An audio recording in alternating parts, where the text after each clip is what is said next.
Dios es dador. Esta frase, que aparenta ser tan simple, describe en forma totalmente clara y sintética la naturaleza de nuestro Dios. Él no da algo a sus hijos solo de vez en cuando o muy rara vez, sino que es dador por naturaleza. Así como Dios no solamente ama, sino que es la personificación misma del amor, Él no solamente da, sino que esa es la esencia misma de su persona. Como dije en la enseñanza anterior, la revelación más importante que podemos tener acerca de nuestro Dios es que Él no nos quita nada, y mucho menos las cosas buenas con el propósito de enseñarnos una lección, sino que Él se complace en darle a sus hijos lo que desean. El único que quita, roba, mata y destruye es Satanás. Algunas de las características principales del mundo natural que nos rodea son la avaricia, el egoísmo y la mezquindad, mientras que algunas de las características principales de nuestro Dios son el altruismo, el desinterés y la generosidad. Cuando llegamos a comprender que Dios no nos quita nada, sino que es dador, nos damos cuenta también que el hecho de quitar nuestros pecados y enfermedades se produce como consecuencia de lo que primero nos dio, a saber, su Hijo Jesucristo y su obra redentora en nuestro favor. En Juan 3, versículo 16, leemos: porque de tal manera amó Dios al mundo, que ha dado a su Hijo unigénito, para que todo aquel que en él cree no se pierda, mas tenga vida eterna. Reina Valera actualizada 2015. Dios nos ha dado a su Hijo para poder quitar nuestros pecados. Por consiguiente, cualquiera otra cosa mala de nuestra vida tiene que desaparecer también como consecuencia de su dádiva. Dios no es solamente dador, sino que se complace en hacerlo. Si somos sinceros, cuando nosotros damos algo de cualquier índole que sea, no siempre lo hacemos con agrado, ¿verdad? En Santiago capítulo 1 versículo 5 leemos: y si a alguno de ustedes le falta sabiduría, pídala a Dios, quien da a todos con liberalidad y sin reprochar, y le será dada. Reina Valera actualizada 2015. Él no solo da generosamente, sino que tampoco nos reprocha nada. Él no nos da algo con segundas intenciones como para esperar ser retribuido, sino que tampoco pone condiciones para hacerlo. Él nos entrega cosas muy valiosas, tales como talentos y aun la misma salvación eterna, en forma totalmente gratuita e inmerecida, sin calcular siquiera lo que vamos a hacer con ello. En Miqueas capítulo 7, versículos 18 al 20, leemos en la versión Nueva Traducción Viviente: ¿dónde hay otro Dios como tú, que perdona la culpa del remanente y pasa por alto los pecados de su preciado pueblo? No seguirás enojado con tu pueblo para siempre, porque tú te deleitas en mostrar tu amor inagotable, y volverás a tener compasión de nosotros. Aplastarás nuestros pecados bajo tus pies y los arrojarás a las profundidades del océano. Nos mostrarás tu fidelidad y tu amor inagotable, como lo prometiste hace mucho tiempo a nuestros antepasados Abraham y Jacob. Por medio de la obra redentora de Cristo a nuestro favor, todos nuestros pecados, sin excepción alguna, tanto los pasados como los presentes, los que habremos de cometer en el futuro, están en el fondo del mar. Eso muestra la gracia de nuestro Dios y nos permite vivir una vida libre de sentimientos de culpa y condenación. El Nuevo Testamento confirma esta verdad en Romanos capítulo 8, versículo 1. Ahora pues, ninguna condenación hay para los que están en Cristo Jesús. Reina Valera actualizada 2015. Si la Biblia dice que nuestros pecados fueron arrojados a las profundidades del océano, no tenemos por qué intentar andar pescando para sacarlos a la luz. Tenemos que vernos a nosotros mismos de la misma manera en que Dios nos ve. Él nos ve justos y limpios debido a que nos ve a través través de Cristo. Dios se deleita en mostrarnos su amor, o como lo expresan otras traducciones, su compasión, su misericordia y su gracia. Jesús es la gracia divina personificada. Veamos Juan 1:17. Porque la ley fue dada por medio de Moisés, la gracia y la verdad fueron hechas realidad por medio de Jesucristo. Biblia de las Américas. En Romanos capítulo 8, versículo 32, leemos: el que no escatimó ni a su propio Hijo, sino que lo entregó por todos nosotros, ¿cómo no nos dará también con él todas las cosas? Reina Valera 1960. Habíamos leído anteriormente que Dios se deleita en dar. Naturalmente que Él no tuvo placer en entregar a su propio Hijo para que viniera al mundo para redimirnos del pecado. A pesar de ello, lo entregó de buena voluntad, sabiendo que el resultado habría de beneficiarnos. Dios no nos impone ningún tipo de condición para recibir sus bendiciones, pues Cristo pagó el precio del pecado en nuestro lugar. Su obra redentora a nuestro favor nos permite acceder a todas las bendiciones divinas. Esta es la bendición del nuevo pacto. En el antiguo pacto, bajo la ley de Moisés, las bendiciones divinas estaban condicionadas a la obediencia del ser humano. Todos aquellos que no niegan a comprender que el pacto de la gracia se basa únicamente en la obra de Cristo, piensan que las bendiciones divinas están todavía condicionadas a su buen comportamiento o a sus méritos personales, como sucedía en el antiguo pacto. Pero esto no es así. La Biblia dice que Cristo cumplió la ley hasta en el más mínimo detalle y la abolió. La bendición divina bajo el nuevo pacto es completamente diferente a lo que era bajo el antiguo. El término que el original griego utiliza para expresar el verbo dar en el versículo de Romanos capítulo 8, versículo 32 es la palabra charizomai, Strong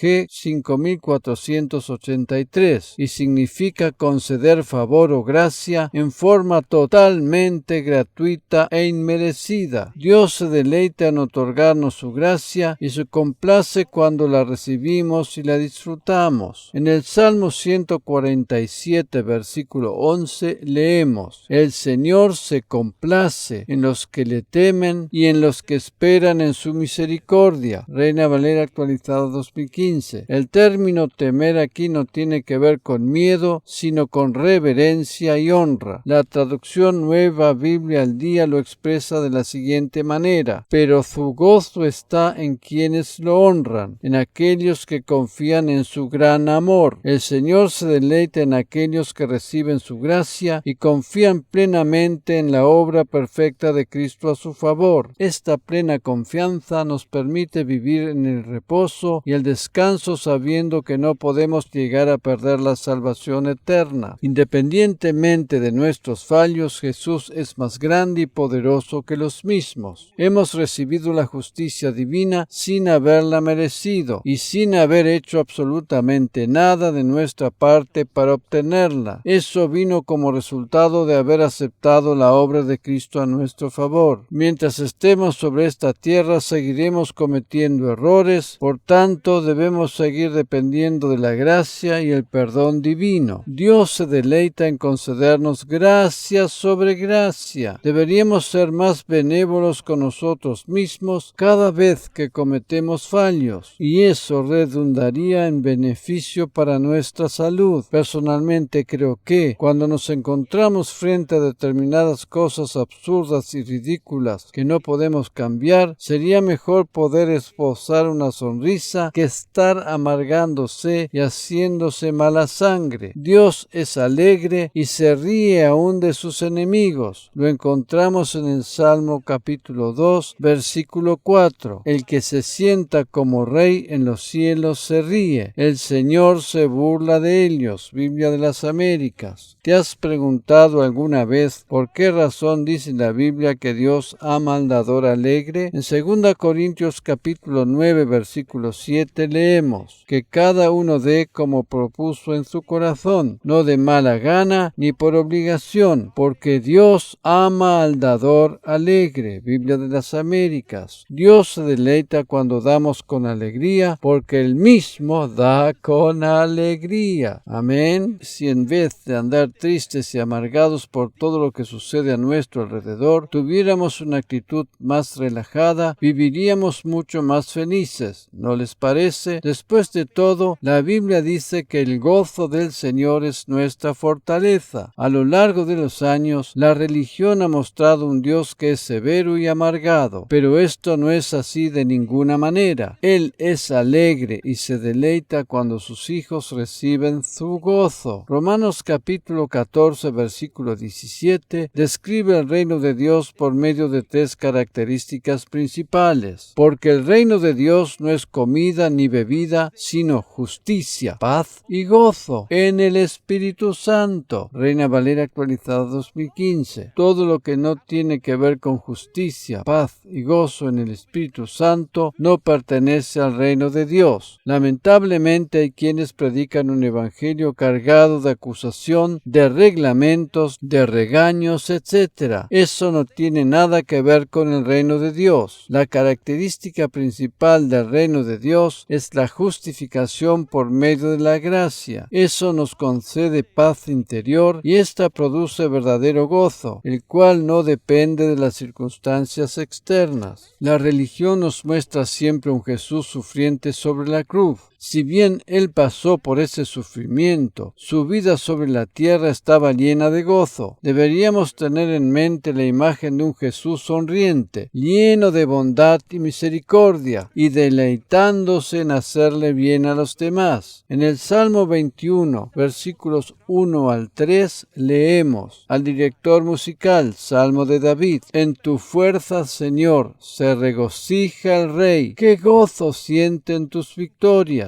Porque le has dado cuanto su corazón anhelaba, todo cuanto te pidió. Con triunfo y prosperidad lo recibiste para darle el trono. Le pusiste regia corona de oro purísimo. Nueva Biblia al día. Este es un salmo de David, pero él no escribe sobre sí mismo, sino que de acuerdo al original hebreo se refiere a Jesús. El Targum, paráfrasis caldea del Antiguo Testamento, y el Talmud, colección de explicaciones de los textos jurídicos del Pentateuco, enseñan que el rey mencionado en este salmo es el Mesías. Jesús se regocija aquí sobre la ayuda de su Padre. Como hemos visto en el encabezamiento de este salmo, David lo escribió para su director de alabanza. Permítanme mencionar aquí un principio espiritual que puede ser de gran ayuda para muchos pastores. En nuestra iglesia local tenemos un grupo de alabanza maravilloso en el cual cada uno de sus integrantes tiene un corazón humilde y estamos muy agradecidos al Señor por ello. Yo, como pastor de la iglesia, al igual que lo hacía David,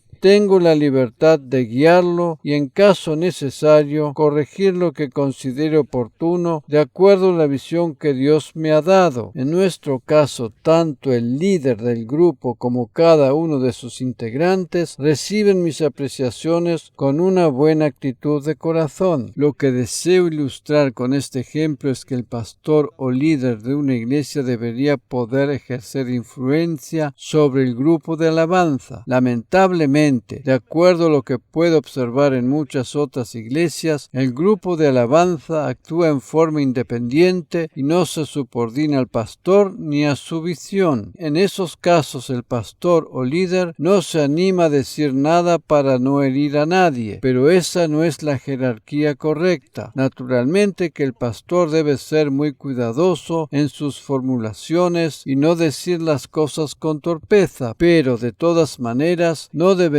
quedarse callado y permitir que hagan lo que bien les parezca. La adoración y la alabanza tienen una gran influencia en la atmósfera espiritual de una reunión y deberían estar en la misma línea de la predicación y de la visión que el pastor o líder tiene para esa iglesia. Habiendo hecho esta aclaración al margen, vamos a continuar nuestro tema y meditar en el pasaje de Sofonías capítulo 3 versículo 17. El Señor tu Dios está en medio de ti, guerrero victorioso. Se gozará en ti con alegría, en su amor guardará silencio, se regocijará por ti con cánticos de júbilo. Biblia de las Américas. La traducción Palabra de Dios para Todos lo expresa de la siguiente manera: el Señor tu Dios está en medio de ti. Él es un guerrero que da la victoria. Con regocijo demostrará su alegría por ti. Tendrá un nuevo amor por ti. Festejará por ti con un grito de alegría. El Señor se alegra por nosotros porque ya no nos ve como pecadores, sino como justificados por medio de su obra redentora en la cruz a nuestro favor. Amén. Tanto Dios el Padre como su Hijo Jesucristo se deleitan en todo lo que nos puedan dar. En Hechos capítulo 20, versículo 35, el apóstol Pablo nos dice lo siguiente: en todo les he demostrado que trabajando es necesario apoyar a los débiles y tener presente las palabras del Señor Jesús que dijo: más bienaventurado es dar que recibir. Reina Valera actualizada 2015. Dios es dador por naturaleza y se deleita en complacer a sus hijos. Amén.